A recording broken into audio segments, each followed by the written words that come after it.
You're listening. It's your boy, Brother Hair. What's going on, guys? It's your man, Brother Hair, right on the microphone. Well, I tell you what, this channel is starting to generate some revenue.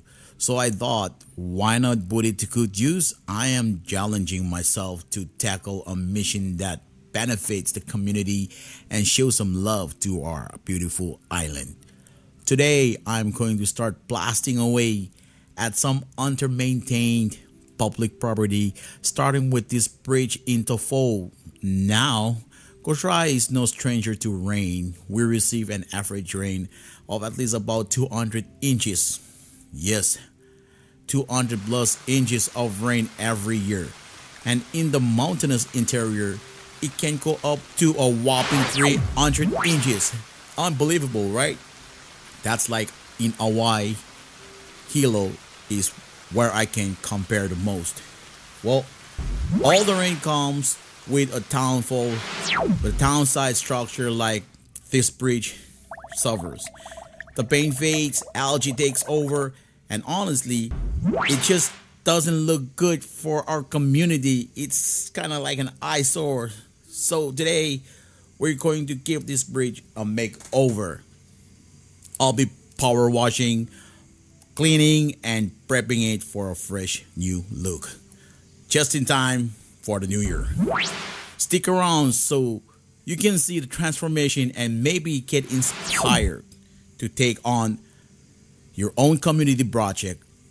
Alright, let's get started and see how much of a difference we can make. Don't forget to like, subscribe, and comment below if you have any suggestions for future mission or spots around the island that could use some of the help. Let's go.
change.